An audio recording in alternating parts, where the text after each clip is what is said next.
Oke, bismillah. Assalamualaikum warahmatullahi wabarakatuh. Bulannya telah menguasai hati. Apa kalau Bismillahirrahmanirrahim. Alhamdulillah kita lihat levelnya isinya para yang isinya antara kemana. Video ini kurang berfokus pada tampilan video, namun berfokus pada materi yang akan disampaikan. Selain itu, tidak bosan kami mengingatkan. Sebelum mendengarkan, tenangkan perasaan Anda, serta nyamankan posisi tubuh Anda dengan disertai membaca basmalah. Selamat mendengarkan. Sekarang kita masuk ke konsep-konsep, teori-teori yang jadi implikasi Nur Muhammad tadi. Implikasi itu berarti kalau kita meyakini Nur Muhammad, terus apa yang terjadi? Ada pandangan-pandangan apa sebagai implikasinya? Yang pertama jelas, kalau kita menerima Nur Muhammad, berarti ciptaan pertama itu Nur Muhammad. Yang itu mungkin polanya berbeda dengan yang kita pahami selama ini. Tentang ciptaan itu kan dalam Islam ada 3 teori penciptaan itu. Ada teori kun, penciptaan dari tiada, kun fayakun. Ini kan paling sering kita pakai. Allah itu ingin apa-apa tinggal kun fayakun. Ada model faid. Faid itu emanasi. Emanasi itu pelimpahan. Faid itu dalam bahasa Persia itu kadang nulisnya faiz. Jadi saya pernah ke Iran itu ada tulisan besar sekali faiz itu. Aku GR, aku terkenal di sini. Ternyata itu faid, jadi pelimpahan. Emanasi. Emanasi itu logika sederhananya makhluk itu tercipta dengan cara melimpah. Mungkin sulit kalian membayangkan melimpah itu ya. Melimpah itu karena gini loh. Sesuatu kalau kun fayakun kan kayak sulapan. Abracadabra ada, terus kun fayakun. Apa saja terus yang diinginkan Allah hadir ada. Kalau melimpah itu, karena ini para filosof biasanya tidak mungkin ada sesuatu tercipta tanpa ada bahan dulu sebelumnya. Pasti ada bahannya. Loh, kalau begitu ciptaan itu juga apapun itu ada bahannya. Nah, kalau ciptaan paling awal, sebelum ada apa-apa, bahannya apa terusan? Karena tidak ada apapun, ya tentu saja yang ada hanya Allah saja. Berarti ya bahannya ya Allah itu. Berarti apa? Melimpah dari dirinya Allah. Jadi ciptaan itu ya sumbernya Allah juga. Makanya ciptaan itu berjenjang. Kenapa? Ya kalau sumbernya Allah kan tidak mungkin termasuk yang jelek-jelek juga sumbernya Allah. Yang levelnya bawah seperti materi kan tidak mungkin. Nah, berarti apa? Ya nanti berjenjang. Limpahan pertama, limpahan kedua, limpahan ketiga, dan seterusnya. Termasuk pandangan Nur Muhammad ini. Berarti kalau pakai emanasi, ya limpahan pertamanya Allah itu Nur Muhammad. Dia paling sempurna. Kenapa? Dia paling dekat dengan Allah. Makhluk selanjutnya yang melimpah dari Nur Muhammad tadi. Nah, ini kalau kita pakai teori emanasi. Kalau pakai teori kun fayakun, ya berarti kun fayakunnya Allah itu Nur Muhammad. Selanjutnya kun fayakunnya melalui Nur Muhammad itu. Segala potensi kehidupan, segala potensi makhluk ada dalam diri Nur Muhammad. Itu pun hasil kun fayakunnya Allah. Ada yang ketiga namanya tajalli. Kalau ini terkenal di para sufi. Jadi tajalli itu adanya makhluk karena asmanya Allah. Allah ingin memanifestasikan dirinya. Nah ini gaya ketiga. Banyak kalau teman-teman baca tasawuf itu kan ya manifestasi tajallinya Allah. Makhluk apapun itu dalam dirinya ada unsur ilahiyahnya. Ini gaya sufistik. Jadi dalam Islam ada 3 perspektif ini tentang penciptaan makhluk, penciptaan alam semesta. Ada gaya kun, ada gaya faith, ada gaya tajalli. Ini di berbagai ngaji filsafat. Kalau kalian jeli beberapa kumpulan pandangan ini ada. Jadi berarti apa? Ya ada sedikit pergeseran ketika orang menerima Nur Muhammad tadi. Kalau selama ini orang kun itu rasanya kayak Allah itu sibuk sekali. Kun ini, kun itu. Terus kan kun terus. Alam semesta ini banyak. Tapi begitu ada Nur Muhammad, tidak. Kunnya Allah yang pertama ya Nur Muhammad itu. Nanti segalanya muncul dari sana. Ada lagi versi faith. Kalau faith itu ya limpahan Allah yang pertama, ya karakter Nur Muhammad tadi. Dan terus alam semesta melimpah selanjutnya dari situ. Kalau tajalli, ya tajallinya Allah yang paling utuh, paling sempurna, mendekati sifat-sifat dan asmanya Allah ya Nur Muhammad. Yang dari tajalli dalam Nur Muhammad inilah muncul makhluk-makhluk yang lain. Baik, ini implikasi pertama, pandangan tentang penciptaan. Implikasi kedua, kalau ini gambar hubungan tentang Allah dan ciptaannya. Ini yang mendengarkan rekaman suara saja nanti akan bingung karena harus lihat gambarnya. Yang pertama model, kalau dalam ilmu tasawuf atau mistisisme yang bulat besar itu model namanya panteistik. Kalau yang kanan, yang bulat kecil-kecil itu namanya model namanya panenteistik. Ini kalau dalam filsafat agama. Panteistik itu Allah meliputi segala sesuatu. Tuhan ada dalam segala sesuatu. Nah, gambarnya seperti itu. Jadi mungkin mudahnya ya, kalau dalam Al-Quran ada ayat wallahu bikulli syai'im muhit. Allah itu meliputi segala sesuatu. Meliputi itu kan sekeliling kita ini ya ilahiyah semua. Meliputi kayak misalnya ada satu barang di tangan saya terus saya genggam. Itu kan barang ini diliputi oleh tangan saya. Jadi alam semesta itu diliputi oleh Allah. Kalau bahasanya Al-Quran ya Allahu bikulli syai'im muhit. Berarti makhluk-makhluk itu berada dalam Allah. Sebelum lanjut, jangan lupa dukung channel ini dengan cara like, komen, dan subscribe. Selamat mendengarkan kembali.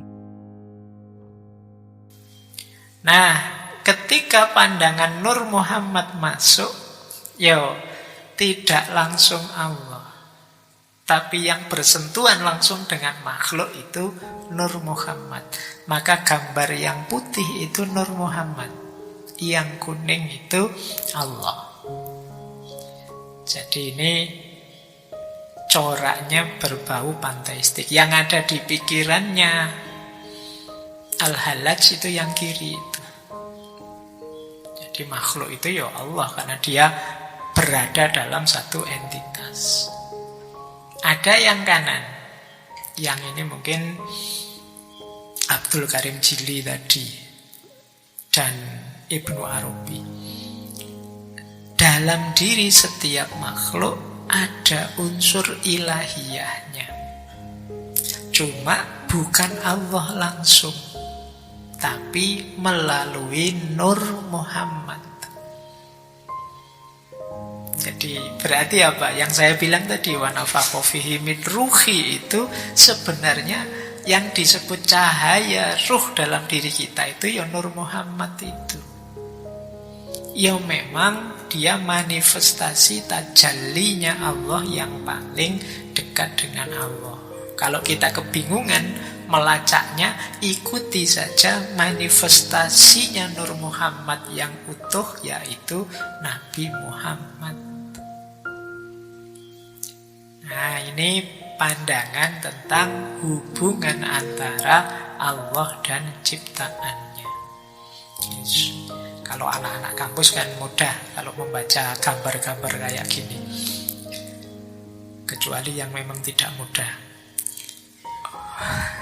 Oke ya, paling tidak kalian bisa menangkap itu ya. Jadi hubungan kita dengan Allah itu gambarnya kayak gimana sih? Coba kamu balik. Banyak orang gambarnya ya terpisah sama sekali. Allah di sana, aku di sini. Nah, tapi ada juga yang gaya bulat besar itu, ada juga yang gaya bulat kecil-kecil. Kita lanjutkan. Nah, nanti ada pula pandangan tentang alam semesta. Termasuk ini alam ini dalam tanda petik ya. Ini kalau dalam dunia tasawuf yang disebut alam itu sebenarnya analogis tentang keberadaan atau wujud. Implikasi dari Nur Muhammad tadi ya muncul banyak pandangan, dan ini banyak sufi-sufi Nusantara juga memegangi pandangan Nur Muhammad ini, sehingga muncul banyak pandangan termasuk tentang alam. Ada martabat 5, ada martabat 7, dan lain sebagainya. Itu implikasi dari Nur Muhammad. Nah, dalam dunia tasawuf, alam itu ada 6 level. Ini saya ambil salah satu teori saja untuk memudahkan kita membaca tentang semesta-semesta, tentang wujud. Ada yang paling eksklusif, namanya alam hahut. Kalau di Inggris kan mungkin hines, tentang kediaan. Ini alam paling tidak mungkin dijangkau, yaitu yang berhubungan dengan zatnya Allah. Inilah yang laisa kamislihi syai'un. Inilah alam yang ghaibul ghuyub, paling misteri, paling tidak mungkin dijangkau. Allahnya sendiri di level zat. Ini yang mungkin maksudnya hadis, jangan memikirkan tentang zatnya Allah. Larangan ini bukan untuk mengekang kebebasanmu, tapi sebenarnya karena menyayangimu, biar kamu tidak buang waktu sia-sia, tidak akan nyampe. Allah yang di level ahadiyah. Jadi ini level alam hahut, alam kediaan. Nah, ada lagi yang kedua, namanya alam Yahud. Alam Yahud ini level wahdah namanya, level keesaan. Di sini muncullah yang tadi kita kenal sebagai Nur Muhammad. Dari cahayanya Allah itu nur, dan cahayanya itulah namanya Nur Muhammad. Nah, ini Allah di level kediaannya dan Nur Muhammad. Jadi kalau di yang pertama hanya Allah saja, di yang kedua sudah ada Nur Muhammad. Ini alam wahdah. Kemudian alam ketiga, alam lahut. Alam lahut ini ya Allah, Nur Muhammad, dan sifat-sifatnya plus potensi segala macam makhluk dalam Nur Muhammad. Jadi ini alam level 3, namanya alam wahdaniyah. Wahdaniyah satu-satunya. Kalau wahdah itu kesatuan, keesaan. Kalau ahad itu ketunggalan, sudah tidak bisa dijangkau. Jadi yang ketiga alam lahud. Di alam lahud ini Allah, ada Nur Muhammad dan makhluk, tapi dalam potensi yang ada dalam diri Nur Muhammad. Ini alam level 3. Lanjut. Saya tidak tahu kalian, pokoknya diikuti saja ya. Ngaji malam hari ini sampai mana penangkapanmu. Kapan-kapan sopo ngerti 10-20 tahun lagi kamu jadi wali, kamu dengerin lagi ngaji ini. Terus ya, yang keempat namanya alam Jabarut. Alam Jabarut ini nanti disebut wahidiyah, kesatuan. Dari kata-kata Jabar, Jabar itu kekuasaannya Allah. Nah, kalau tadi makhluk itu potensial, sekarang makhluk itu lahir dalam bentuk jiwa secara umum. Di sini nanti ada Lauhil Mahfud, ada Ummul Kitab, ada kolam. Ini di alam Jabarut ini. Nah, inilah nanti yang oleh Allah, alastu birabbikum, terus dijawab bala syahidna. Ini dalam bentuk jiwa-jiwa secara umum, masih belum ada materi. Dari alam Jabarut nanti turun, ada namanya alam malakut. Alam malakut ini jiwa-jiwa tadi sudah punya bentuk, tapi masih immateri. Jadi di sini nanti ada jiwanya binatang, jiwanya tumbuhan, ini jiwanya manusia, ini jiwamu, ini jiwa. Ini adanya di alam malakut. Sebelum lanjut, jangan lupa dukung channel ini dengan cara like, komen, dan subscribe. Selamat mendengarkan kembali.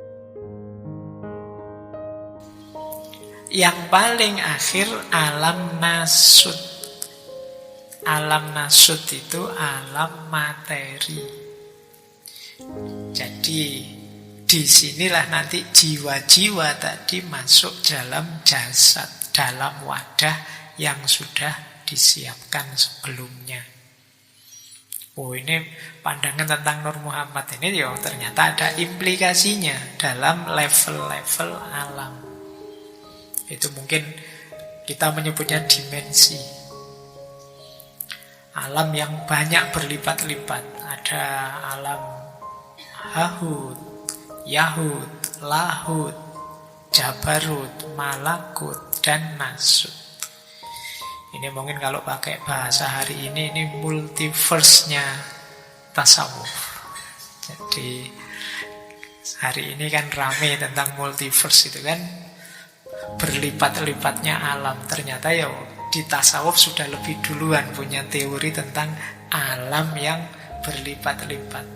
Jadi hidup ini ternyata tidak sekedar yang kita jalani dan nanti sesudah mati. Ternyata ada banyak level-levelnya.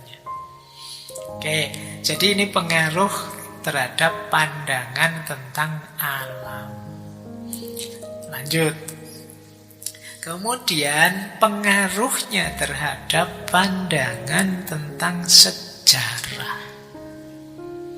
Teman-teman mungkin akrab dengan kalimat laulaka ya Muhammad ma khalaqtul aflaq. Hadis qudsi. Atau ada yang bilang laulaka ma khalaqtul aflaq. Kalau bukan karena engkau Muhammad, aku tidak akan menciptakan alam semesta ini. Ini sering dimaknai betapa cintanya Allah pada Muhammad. Tapi ini dalam konteks Nur Muhammad, ini mempengaruhi pembacaan kita terhadap sejarah. Jadi versi Nur Muhammad ini berarti sejarahnya manusia Sejarahnya Bani Adam itu hakikatnya adalah sejarah Muhammadiyah. Nggak usah takut NU meneh. Saya bilang Muhammadiyah mesti bayanganmu NU. Sejarah kemuhammadan. Jadi Bani Adam, Nabi Adam itu sekitar 6.000-an tahun sebelum Masehi, 600 ribuan sekian itu kan di Ibnu Katsir. Itu sebenarnya sejarah Muhammad. Ini menjelaskannya susah. Bayangkan gini, wis. Film tentang siapalah superhero yang kamu senang siapa? Misalnya film tentang Iron Man. Sutradaranya pengen bikin film Iron Man. Itu kan detail peristiwa, fasilitas, barang, siapa penjahatnya dan lain sebagainya disiapkan dengan fokus pada Iron Man-nya kan. Jadi kalau film ini semacam tokoh utamanya, hero-nya. Jadi semua cerita, semua fasilitas, semua narasi itu sebenarnya mendukung sang hero ini. Itu kan kalau film. Loh, kisahnya tentang Nur Muhammad dan Nabi Muhammad dalam hidup ini mirip seperti itu. Jadi Allah itu sangat cinta pada Nabi Muhammad, maka diciptakanlah alam semesta. Dalam rangka apa? Mensukseskan manifestasi Nur Muhammad dalam diri Nabi Muhammad tadi loh. Yang itu diawali pelan-pelan sejak Nabi Adam, memuncak sampai Nabi Muhammad. Mungkin kamu tanya, tapi kok Nabi Muhammad ditaruh belakangan, Pak? Loh ya lakon itu kan ya datangnya belakangan.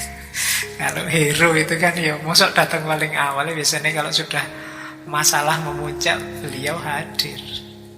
Jadi termasuk hadirmu siapapun kalian itu dalam rangka mengikuti irama naskah cerita kemuhammadan tadi. Maka sadari kemuhammadanmu itu, ikuti ritmenya tokoh utama ini loh. Karena dialah yang jadi fokusnya Tuhan. Jadi dia yang paling dicintai, yang dibuatkan cerita, mudahnya begitu. Biar kelihatan betapa sempurnanya Nur Muhammad dalam diri Nabi Muhammad, ya segala narasi, segala cerita disesuaikan. Yang cerita awal diawali sejak Nabi Adam dengan segala dinamikanya nabi-nabi selanjutnya sampai 124.000 seperti kemarin. Dan puncaknya, hero-nya dalam tanda petik ya, tokoh utamanya muncul pada diri Nabi Muhammad. Jadi cerita hidup kita, cerita hidupnya Bani Adam itu hakikatnya adalah cerita tentang Muhammad. Oleh karena itu, eman-eman kalau kalian lupa dengan beliau ini. Ini tokoh utamanya di sini. Oke ya, bahkan innallaha wa malaikatahu yusholluna 'alan nabi. Memberi sholawat. Memang fokus perhatiannya selalu beliau, tokoh utamanya. Kayak kalian nonton film itu kan nunggu tokoh utamanya muncul. Kalau pas perang ya nunggu tokoh utamanya menang. Jadi polanya seperti itu. Jadi kita membaca sejarah itu berarti ya sejarah kemuhammadan. Karena laulaka ya Muhammad ma khalaqtul aflak. Berarti saya itu tidak penting ya Pak. Kalau kamu ingin dianggap penting, ikuti iramanya Nabi Muhammad. Teladani dia, maka kamu akan jadi orang penting di depan Allah. Karena kehadiranmu hakikatnya dalam rangka perwujudan cintanya Allah pada Nabi Muhammad. Oke, ayo nanti kamu renungi lagi ya hakikat kedirianmu. Cuma ini memang berat diterima karena manusia itu egois, lebih menganggap diriku yang sejati, diriku yang penting. Kamu kan tidak mau jadi peran pembantu kan, kamu semua ingin jadinya peran utama. Tapi yo harus diakui, Sang Maha Sutradara memposisikan peran utama itu Rasulullah. Nah, kalau kalian ingin dicintai juga oleh sutradaranya, ikuti irama hidup gaya Rasulullah. Baik, jadi ini diantara makna dari Nur Muhammad tadi, termasuk kalimat yang masyhur ini, laula kaya Muhammad ma khalaqtul aflak. Kalau bukan engkau wahai Muhammad, aku tidak akan menciptakan alam semesta. Terima kasih Anda telah menonton video ini hingga akhir. Semoga video ini bermanfaat untuk kita semua. Semoga kita juga selalu dalam ampunan Allah Azza wa Jalla. Sampai bertemu di video selanjutnya.